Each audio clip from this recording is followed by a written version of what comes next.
Good evening, everybody.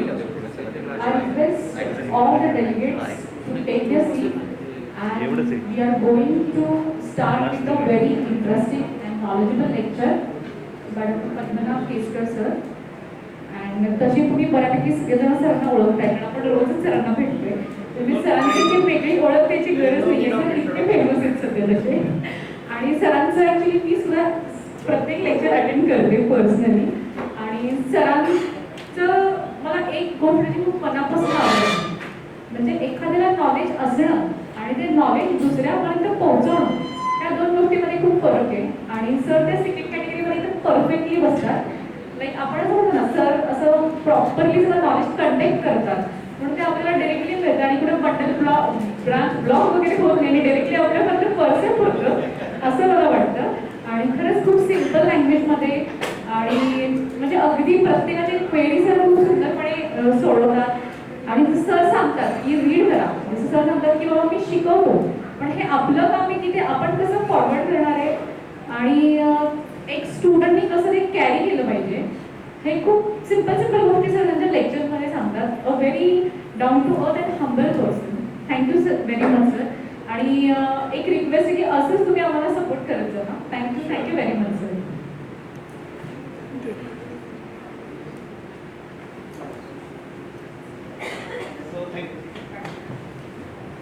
Thank you very much TV media सर्व participants.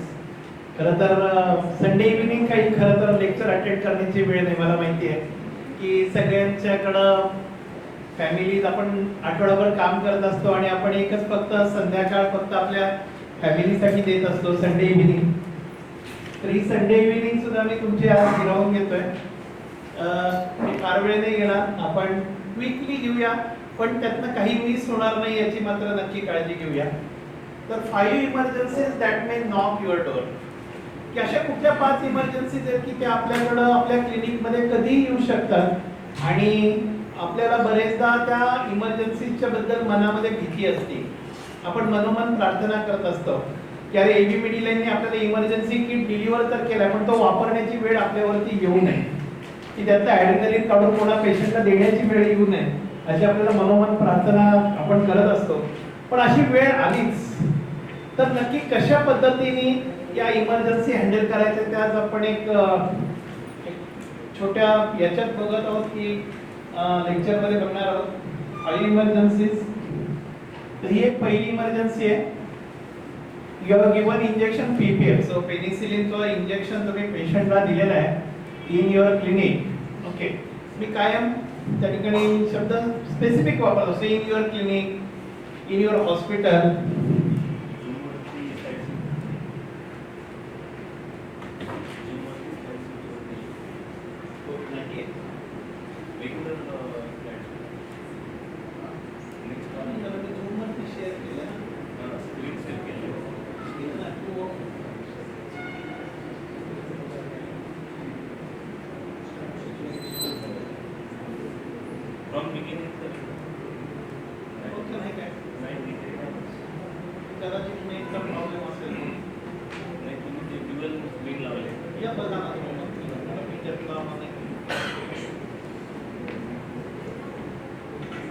So तुम्ही injection PPF दिलेत मध्ये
सो टेक्निकल प्रॉब्लेम असल्यामुळे आपण झूम स्क्रीनिंग नाही करू शकत आहे. आपण त्याच्यासाठी स्पेशल सेशन we have होतं.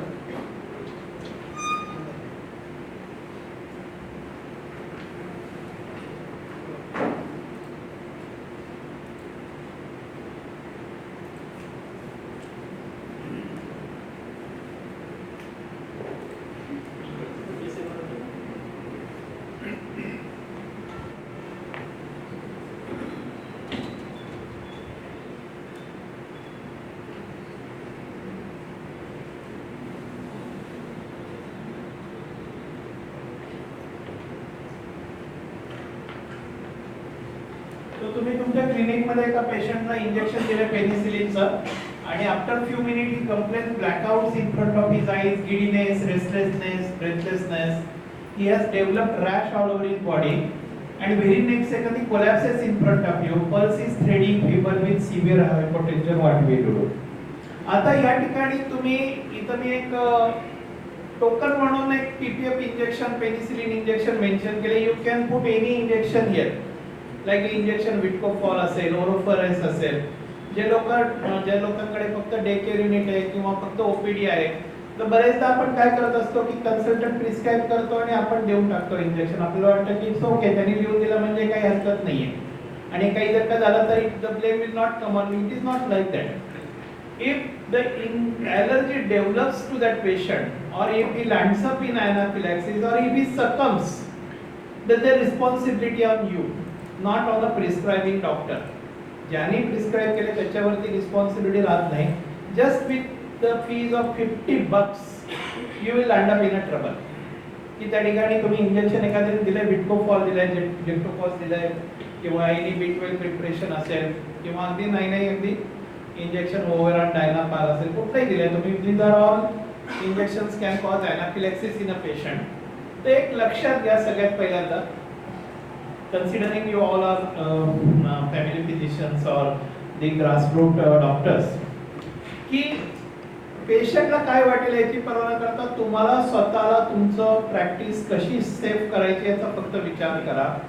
की इफ एट ऑल की हा पेशंट तुमचा नाहीये, तुमच्याकडे केवळ इंजेक्शन घ्यायला आलेला आहे, he are not taken a previous injection, so always ask him to take a first dose at the hospital. So त्याला सांगा सर की तू पहिलं इंजेक्शन दोन हॉस्पिटलला घेऊन ये, टेस्टिंग होते, नंतर then I will give subsequent injections. Okay. Second thing, जर का तुमच्याकडे सेटअप नसेल, if your clinic is not well equipped, don't take risk. की तुमच्याकडे जर का if you are giving injection like penicillin or विटकोफॉल और जेक्टोफॉस, कुठलं इंजेक्शन आहे की ते माहिती की जे एनाफिलॅक्सिस क्रिएट करू शकतं, जर का तुमच्याकडं इमर्जन्सी हँडल करण्यासाठीचे डिव्हाइसेस नसतील, मे बी इमर्जन्सी ड्रग्स नाही आहेत, ऑक्सिजन नाही आहे किंवा एअरवेज नाही आहे, बेसिक एअरवेज, मी असं नाही म्हणत की हॉस्पिटल लाईक स्मॉल जे बेसिक एअरवेज आहे जर का तुमच्याकडे नसतील तर you don't take a risk. सगळ्यात महत्त्वाचं काय होतं की इंजेक्शननी ॲलर्जी येणं किंवा रिएक्शन येणं, it's not your fault. It's not your fault. हे कोणी इंजेक्शन दिलं तरी त्याला येणारच होते, because he was allergic to that injection. If something happens, if some untoward event happens, and if the medico-legal case arises, the court will ask you, की या इंजेक्शनची एनाफिलॅक्सिस येणार होती हे तुम्हाला माहिती होतं का? हो, माहिती होतं. Then what you did after that event, त्याला एनाफिलॅक्सिस आल्यानंतर तू काय केलंस, तुम्ही काय केलं? आणि at that time if you don't give the proper answer to the court की बाबा मी काय केलं, I referred this patient to the nearby hospital. This is not the answer. What initial treatment you offered to the patient? What initial treatment you offered to the patient? मग अशा तुम्ही सांगितलं की बाबा I attended the emergency management lectures, or I have a certification of the emergency management course, so I have enough knowledge to handle the emergencies. First thing. Second thing, my clinic was well equipped. I was having all the emergency drugs ready in my OPD, and this is the bill or the copy of the bill which is showing adrenaline, hydrocort and Dexa, and all these injections were ready with me. All the airways, ombu bag was with me. So after when the patient got this anaphylaxis, I immediately started IV line, I started oxygen, I give initial adrenaline, I give initial hydrocort, then I refer the patient to the next hospital for further treatment. Then you will not fall in trouble because negligence is not proved. Okay, court want to just see whether the negligence is there or not in handling the case. So त्या ठिकाणी तुम्ही लक्षात घ्या की जर का तुम्ही modern मेडिसिनची practice करत असाल तर तुम्ही वापरा नाही तर नका वापरू, पण या गोष्टी तुमच्या क्लिनिक मध्ये असणं गरजेचं आहे. ओके, इमर्जन्सी ड्रगची लिस्ट त्याची पाहिजे तर बरेच जण माझ्या ग्रुपवरती त्यांना माहिती आहे किंवा नसेल तर आम्ही देऊ की these drug should be ready in your clinic. And these are the basic instrument, emergency management instrument like oropharyngeal airway, nasopharyngeal airway, ambu bag, okay, small 5 liter oxygen cylinder. हे तुमच्या क्लिनिक मध्ये असणं गरजेचं आहे. कशासाठी? Just to save yourself from the medico legal cases. तर आता या ठिकाणी पेशंट कोलॅप्स झालेला आहे आफ्टर गिव्हिंग इंजेक्शन. आता याच्यात काय काय गोष्टी गोंधळ होतो बघा, लक्षात घ्या की आपण बरेचदा पेशंटला इंजेक्शन देतो, पेशंट खाली उतरतो, बसतो खुर्चीत, म्हणतो डॉक्टर मला कसं तरी होते, अंधारी येते, I am not feeling well, घामाने असं टपटपतो आणि suddenly collapses in front of you. आणि आपण खूप घाबरतो की आपल्याला वाटतं की अरे इंजेक्शनची ॲलर्जी आली किंवा ॲनाफिलॅक्सिस आला, आपण पटकन डेक्सा हायड्रोकॉर्ड द्यायला जातो. लक्षात घ्या की there is a difference between vasovagal shock and the anaphylactic shock. Vasovagal shock आणि ॲनाफिलॅक्टिक शॉक मध्ये फरक आहे. वॅसोवेगल शॉक हा इमिजिएट होतो आफ्टर गिविंग इंजेक्शन और after doing dressing and all this thing, after the when patient sees the blood, when patient has a fear in his mind, due to fear he develops a vasovagal shock immediately after the drug exposure. But for the anaphylaxis it takes time. अनाफिलॅक्सिस हे पुढच्या मिनिटाला कधीच होत नाही. लक्षात ठेवा की मी injection दिलं, पेशंट खाली उतरला, लगेच त्याला अनाफिलॅक्सिस झालं, असं कधीही होत नाही. It takes time for antigen antibody reaction.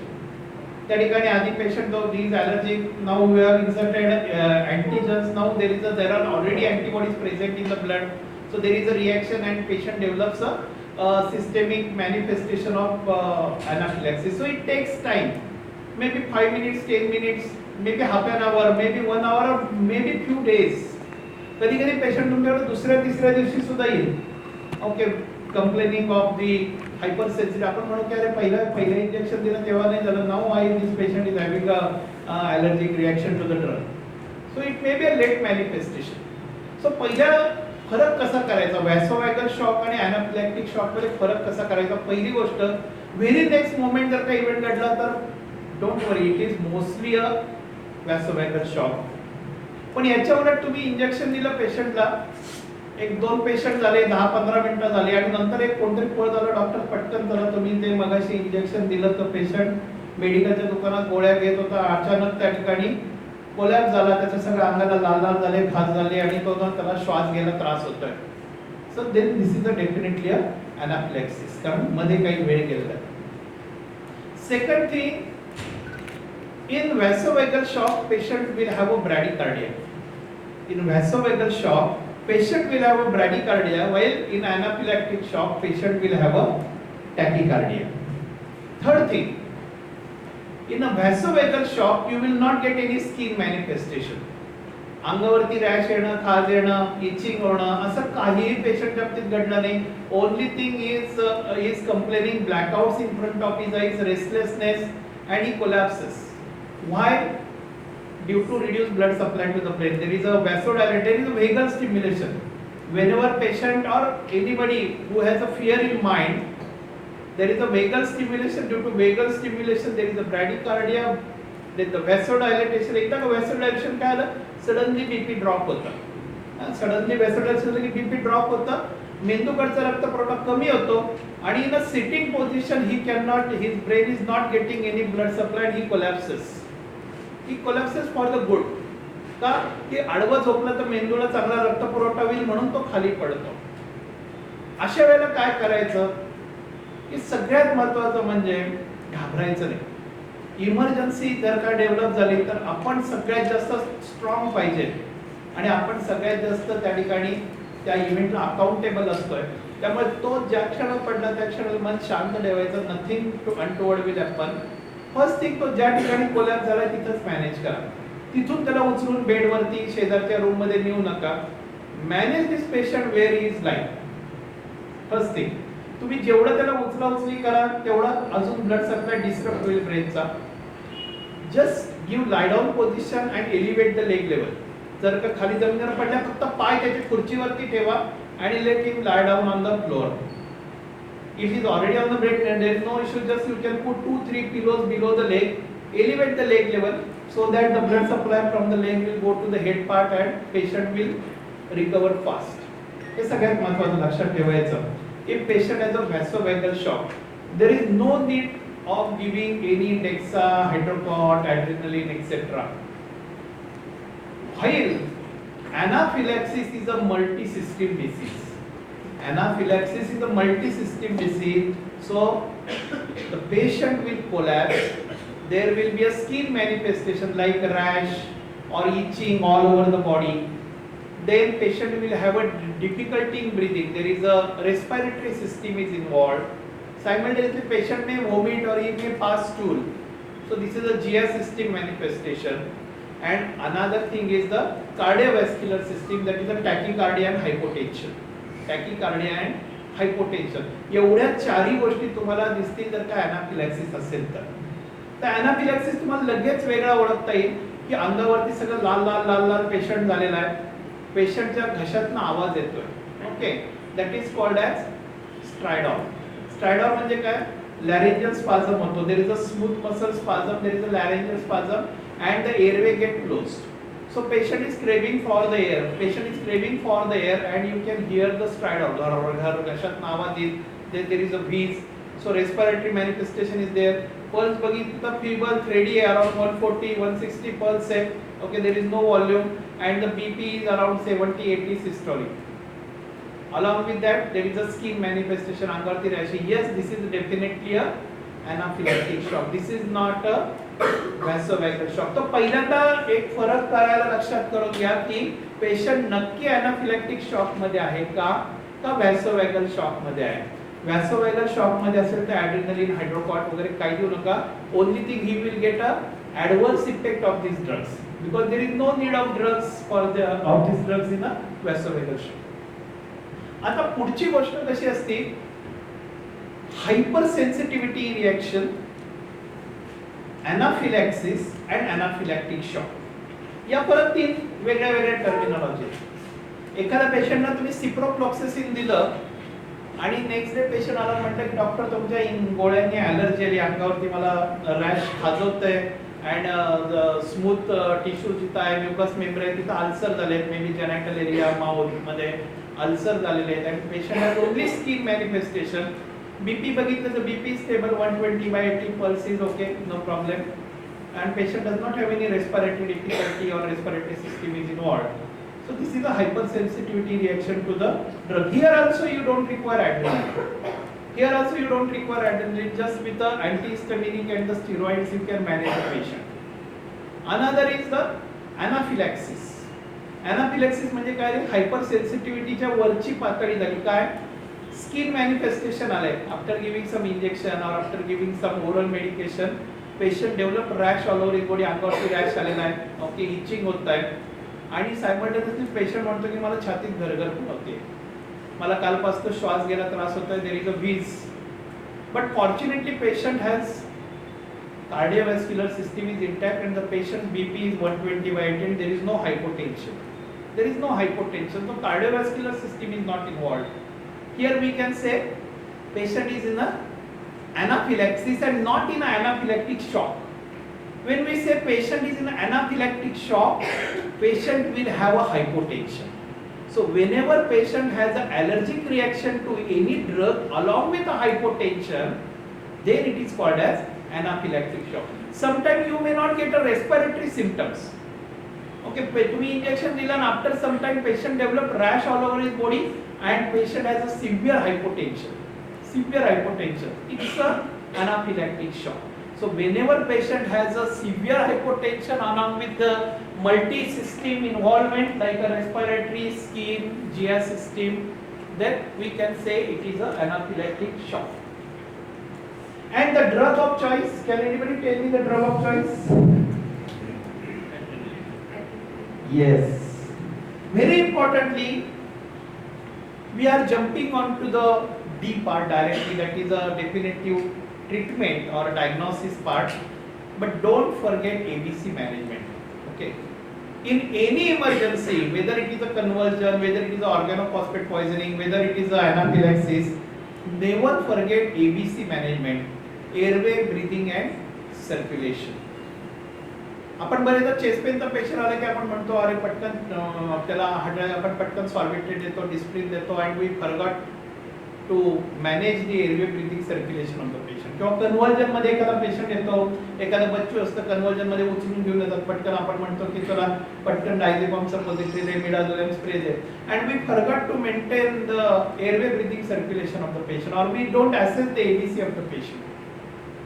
The immediate life threat in any medical emergency or any surgical emergency is always a threat related to airway breathing circulation. तो पेशंट कन्वर्जन मुळे नाही मरणार, पण त्यांनी कन्वर्जन येताना जर का vomiting केलं असेल ड्युरिंग त्याच्या घरापासून तुमच्या हॉस्पिटलमध्ये क्लिनिकमध्ये येईपर्यंत, किंवा तुमच्या क्लिनिकमध्ये त्यांनी वॉमिट केलं असेल, so the patient will get aspirated and get choked and the airway will be closed and the patient will die due to hypoxia and airway closure. So managing convulsion is not an important part. Yes, it is important, but it is secondary important thing. But managing his airway breathing circulation is more important than treating that particular emergency. त्यामुळे कुठलाही patient आला ना की एक habit ठेवायची, कुठली medical emergency उद्या तुमच्याकडं, मग ती तुम्हाला डायग्नोज का न करता येणार. मला कळत नाही तो पेशंट आला, why is unconscious, I don't know. What is the cause of unconsciousness, I don't know. माझं काम काय, टू सेव्ह हिज लाईफ. माझं काम त्याचा जीव वाचवणं आहे. माझं काम हे डायग्नोसिस किंवा ट्रीटमेंट करणं, it's a secondary thing after saving his life. समजा एखादा पेशंट तुमच्याकडे सिव्हिअर चेस्ट पेन, स्वेटिंग होत आहे, you ignored the ABC of the patient, आणि तुम्ही म्हटलं की नाही मी आता त्याचा ईसीजी काढतो, मला डायग्नोसिस केलं पाहिजे, त्याचे कार्डियक मार्कर घेतो, everything you are done. At the end of 10-15 minutes everything is in front of you, like ECG and everything is there. And meanwhile, due to hypotension or due to some severe problem in ABC, patient died.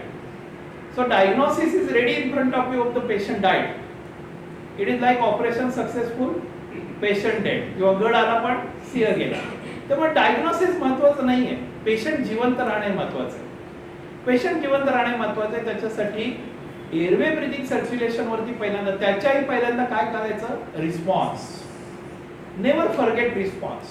कुठलाही patient तुमच्या समोर दिसतोय त्याला पहिल्यांदा response check करा. If the patient is talking to you, no problem, तुमच्याशी बोलतो काय प्रॉब्लेम. समजा एखाद्या बच्चूला उचलून म्हटलं तुमच्याकडं आणि म्हटलं की बघा डॉक्टर आता हा याच्यानं खेळता खेळता पडला आणि काहीच बोलत नाहीये, so always check the response. कोण सांगेल मला रिस्पॉन्स कसा चेक करायचा? हा बोला काही नाही. हा सगळ्यात महत्वाचं, शोल्डर वरती टॅप करायचं आणि विचारायचं are you okay, are you alright, नाव काय तुझं, डोळे उघड. It's like a verbal response. You are checking his verbal response. If he is not answering your question, then ping the ear. कानाला जोराचा चिमटा काढायचा, कानाला काढा किंवा एका बोईच्या मध्ये जोराचा चिमटा काढा. कधी कधी समजा काही पेशंट अल्कोहोल घेतले असेल, काही सिडेटिव्ह घेतले असेल, तर they may not answer your question, but if you give ping, then ते डोकं हलवतील, तोंडातून आवाज काढतील, so that you can understand the patient is responsive to pain, though he is not responsive to verbal, he is responsive to pain.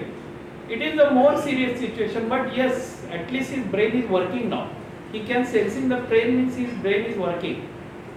But somebody is not responsive to pain also, then he is called as unresponsive victim.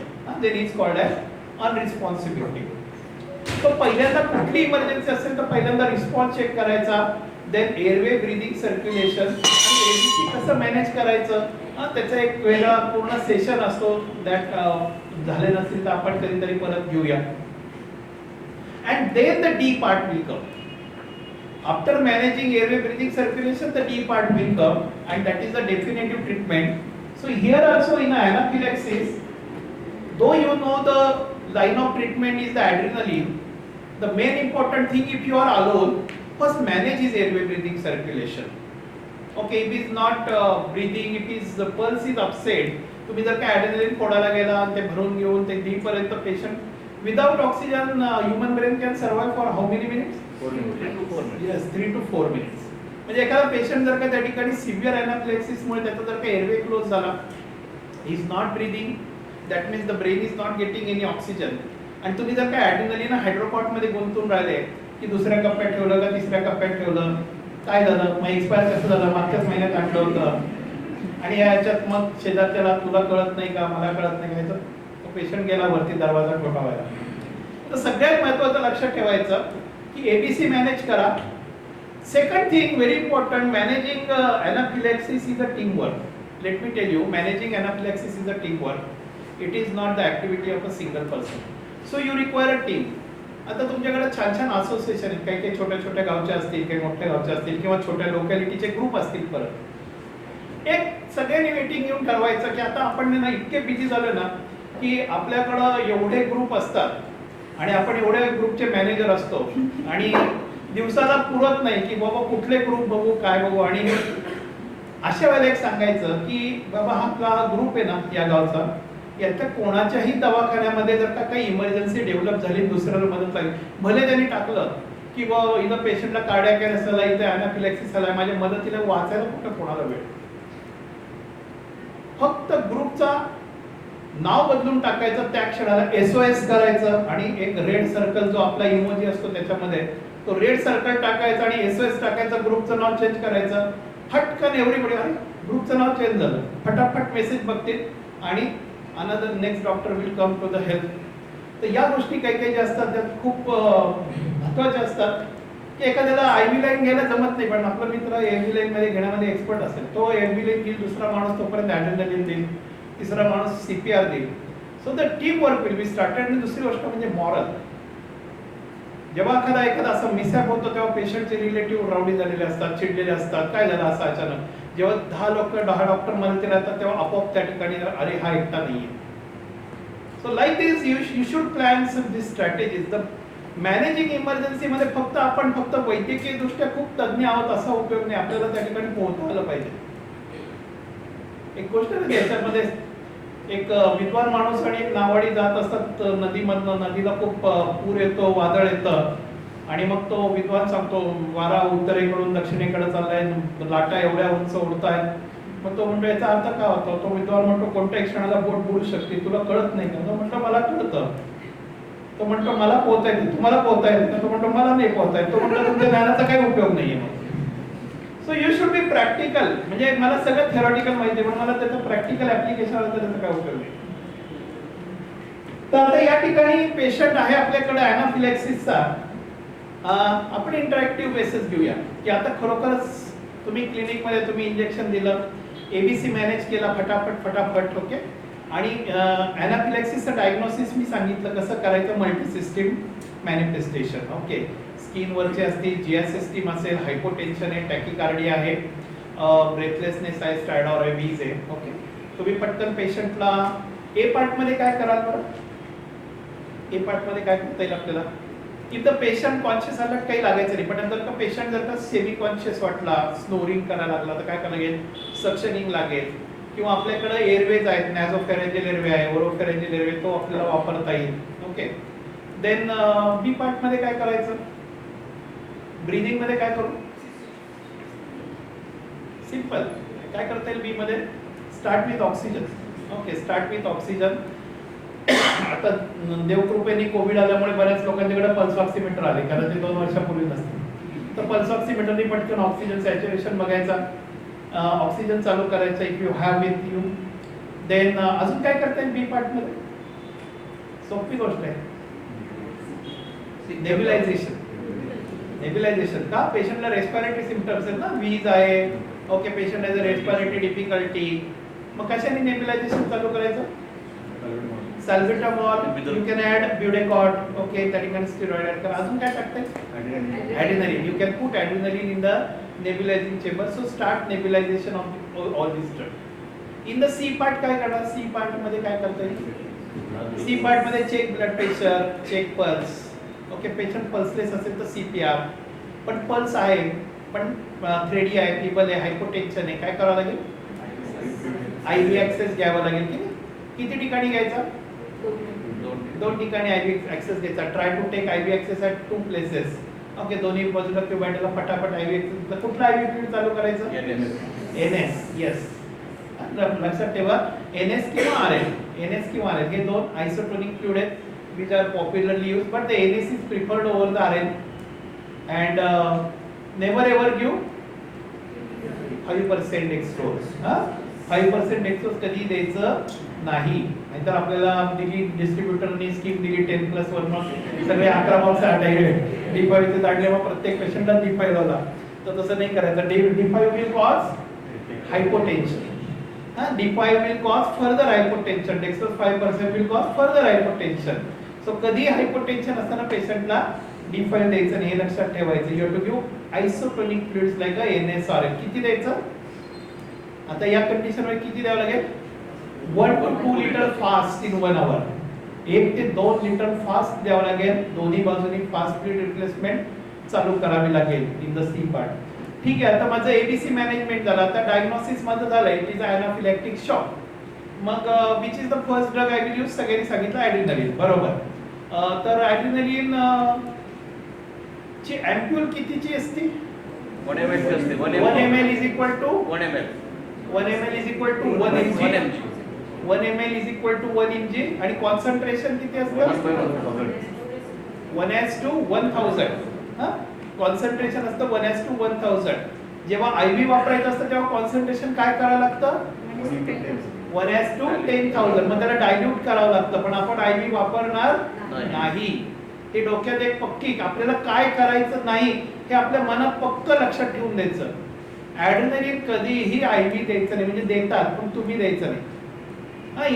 In a primary care area, general practice, OPD, अगदी म्हणा day care unit, कधीही ivy ॲड्रिनलिन द्यायच्या भानगडीत पडायचं नाही.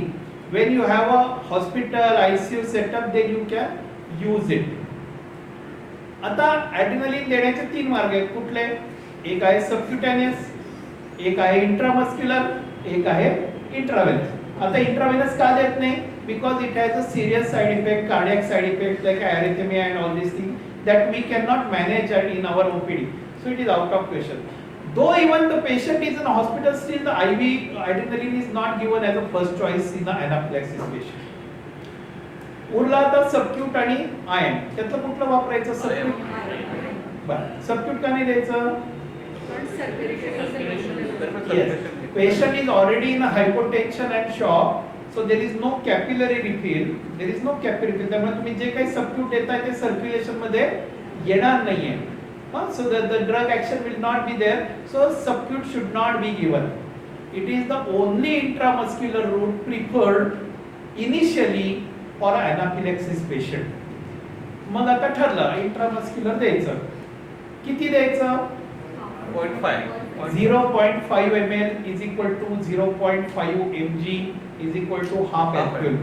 Half ampule त्या ठिकाणी घ्यायची आणि द्यायची. कुठे द्यायची? अँटेरोलॅटरल ऑफ द थाय. थायला द्यायचं, अँटेरोलॅटरलला, बटक्सला नाही द्यायचं किंवा शोल्डर वरती नाही द्यायचं, डेल्टॉइड वरती द्यायचं नाही. It should be given in a anterolateral part of the thigh. ठीक आहे, पहिला डोस दिला. परत किती वेळाने दुसरा डोस द्यायचा? 5 मिनिटं. 5 मिनिटांनी. Yes, very correct. After 5 minute you have to give second dose. Injection adrenaline is the only drug which can prevent the mortality in a anaphylaxis patient. Anaphylactic shock मध्ये पहिल्या तासामध्ये 50% mortality होती. शॉक मध्ये म्हणतात, not in anaphylaxis. Anaphylactic shock. The main problem is the angioedema. Angioedema म्हणजे काय? पूर्ण हा जो ट्रकिया आहे हा इतका इन्फ्लेम्ड होतो की तुमची ईटी ट्यूब सुद्धा जात नाही, एवढा इन्फ्लेम्ड होतो.